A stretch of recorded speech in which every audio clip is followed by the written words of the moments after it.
Welcome to my YouTube channel All Type Contents, ATC. नमस्ते। अच्छा, हिंदी व्याकरण में एक टॉपिक है जो अक्सर बहुत परेशान करता है, खासकर एग्जाम्स में। हाँ, सही समझे, छंद। पर अब और नहीं, क्योंकि आज हम इसे कुछ ऐसी जबरदस्त ट्रिक्स के साथ समझेंगे ना कि ये हमेशा के लिए याद हो जाएगा। सममात्रिक, विषम मात्रिक, अर्ध सममात्रिक। अरे ये नाम सुनते ही दिमाग थोड़ा घूम जाता है ना? पर जरा सोचिए, अगर सिर्फ एक लाइन और एक छोटी सी कहानी से ये सारा खेल समझ में आ सकता है, तो चलिए आज इसी मुश्किल को मक्खन जैसा आसान बनाते हैं। तो ये रहा हमारा आज का प्लान। हम छंद की बेसिक बात से शुरू करेंगे और फिर सीधा उन ट्रिक्स और कहानियों पर आएंगे जो इसे हमेशा के लिए आसान बनाने वाली हैं। तो सबसे पहले ये समझना बहुत जरूरी है कि आखिर ये छंद है क्या भला।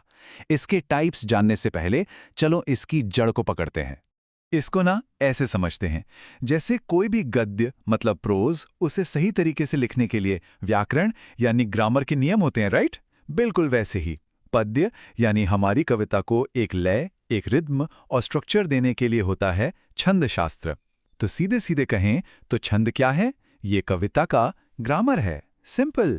तो अब जब ये बात साफ हो गई है, चलिए इसके प्रकारों को देखते हैं। हमारा मेन फोकस रहेगा मात्रिक छंद पर, क्योंकि परीक्षा में सबसे ज्यादा सवाल यही से आते हैं। देखिए, मोटे तौर पर छंद को दो हिस्सों में बांटा गया है। एक है मात्रिक छंद, जिसमें मात्राओं की गिनती होती है, और दूसरा है वर्णिक छंद, जिसमें वर्णों मतलब अक्षरों की गिनती होती है। मात्रिक छंद के ही तीन बच्चे हैं, सम, अर्धसम और विषम, जो आज हमारी बातचीत का सेंटर पॉइंट हैं। तो अब आते हैं पहली कमाल की ट्रिक पर। ये ट्रिक सममात्रिक छंद को पहचानने का काम ना चुटकियों में कर देगी। जैसा कि नाम से ही जाहिर है, सम यानी समान, मतलब वो छंद जिनकी हर लाइन में बराबर मात्राएं होती हैं। और वो जादुई लाइन है, चारों गीत हरि के। बस ये एक छोटी सी लाइन याद रखनी है। अब देखते हैं कि ये लाइन कैसे सममात्रिक छंदों का सारा राज खोल देती है। अब देखिए ये लाइन काम कैसे करती है। चारों का चा, इससे बना चौपाई, जिसमें होती हैं 16 मात्राएं। फिर आया चारों का रो, इससे बना रोला, जिसमें 24 मात्राएं हैं।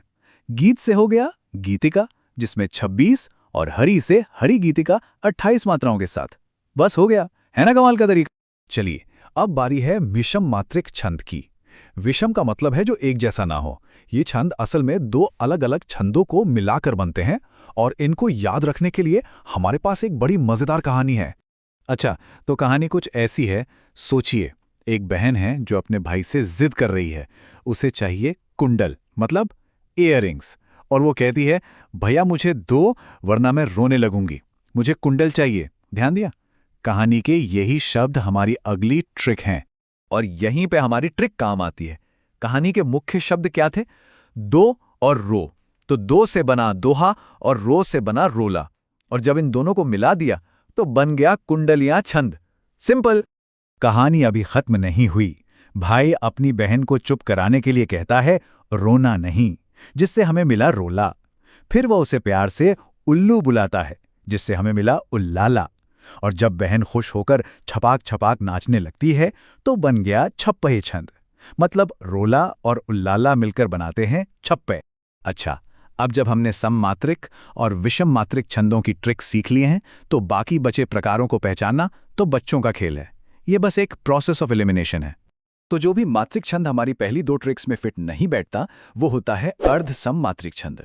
अर्धसम का मतलब ही है आधा समान, मतलब इसकी पहली और तीसरी लाइन में मात्राएं बराबर होंगी और दूसरी और चौथी में बराबर। पूरी बात समझने के लिए ये जानना भी जरूरी है कि एक वर्णिक छंद भी होता है। जैसा नाम से ही क्लियर है, ये मात्राओं पर नहीं बल्कि वर्णों की गिनती पर बेस्ड है। हाँ, ये परीक्षाओं में मात्रिक छंद के मुकाबले कम पूछा जाता है, लेकिन इसकी जानकारी होना अच्छा है। चलिए फटाफट से रिवाइज कर लेते हैं कि हमने अब तक क्या सीखा, मतलब वो सबसे जरूरी बातें जो छंद को पहचानने में मदद करेंगी।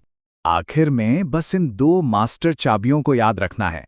सममात्रिक के लिए हमारी लाइन चारों गीत हरि के, और विषम मात्रिक के लिए बहन के कुंडल की कहानी। अगर ये दो चीजें याद हैं तो छंद के ज्यादातर सवाल बहुत आसानी से हल हो जाएंगे। तो उम्मीद है कि इन ट्रिक्स के बाद छंद का टॉपिक अब डरावना तो बिल्कुल नहीं लगेगा, बल्कि शायद मजेदार लगने लगे। अब सवाल कैसा भी आए, उसे हल करने का कॉन्फिडेंस तो आ ही गया होगा, है ना?